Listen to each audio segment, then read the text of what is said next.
Notre société privilégie la consommation par rapport à d'autres priorités de la vie sociale, comme la solidarité, le bien vivre ensemble ou encore l'amitié. Comme si la consommation était une finalité de l'existence.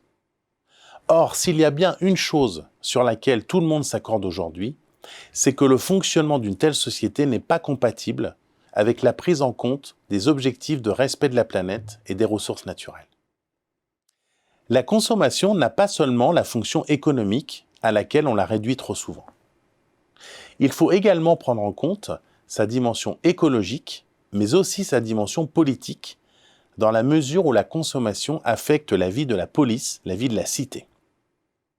Mais force est de constater que la consommation n'a jamais été en France un sujet politique à proprement parler. Elle est souvent traitée dans une logique électoraliste du seul point de vue du pouvoir d'achat et de la relance économique. Il n'y a par exemple jamais eu de ministère de la consommation et le fugace secrétariat d'État a vécu. Consommer ne se réduit pas au seul fait de faire ses courses et à la seule question du pouvoir d'achat. La consommation induit des questions liées aux relations marchandes. Que consomme-t-on? Pourquoi? En quelle quantité? À quelle fréquence? Avec qui? À la place de quoi? Mais la sphère de la consommation s'est à ce point élargie qu'elle couvre aujourd'hui la plupart des dimensions de la vie sociale et intime.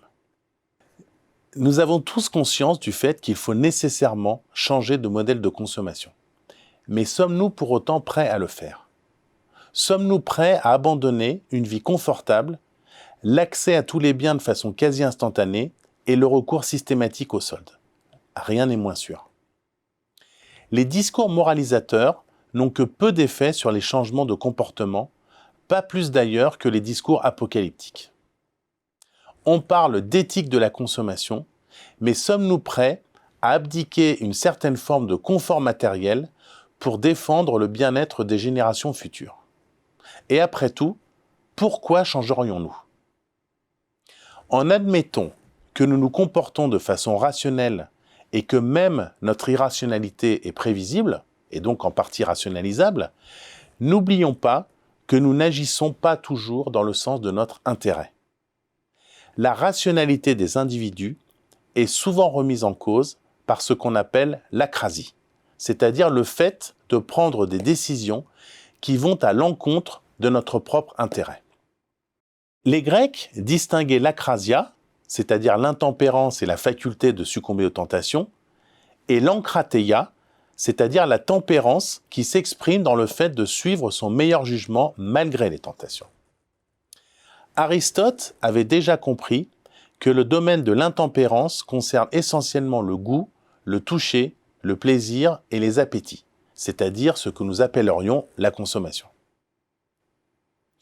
L'akrasie renvoie au fait que l'on peut parfois se conduire comme si on avait deux moi. L'un qui veut des poumons sains et une longue vie, et l'autre qui ne peut s'empêcher de fumer un paquet par jour.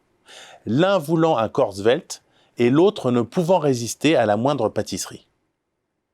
On peut appeler cela la faiblesse de la volonté, ou le fait d'agir contre son propre intérêt, peu importe. Cela montre que l'être humain est paradoxal et qu'il doit constamment négocier entre des passions et sa raison, son intérêt et celui d'autrui, etc. Seule la pensée complexe peut nous aider à comprendre les paradoxes de nos comportements d'achat et de consommation. Et la morale n'a strictement rien à voir dans cette histoire. Il ne sert à rien de vouloir culpabiliser les individus sur leurs choix, ce qui n'empêche nullement de proposer une éthique de la consommation, à savoir ce qu'on estime bon pour soi, bon pour les autres et bon pour la société. L'individu qui consomme n'est pas un idiot social, contrairement à ce qu'a longtemps prétendu une pensée critique qui a toujours considéré la consommation comme une aliénation. Michel de Certeau a montré dans son ouvrage sur les arts de faire que les individus savent parfaitement jouer et ruser avec le système marchand qu'on leur propose. Il y a donc en chacun de nous une intelligence de la consommation.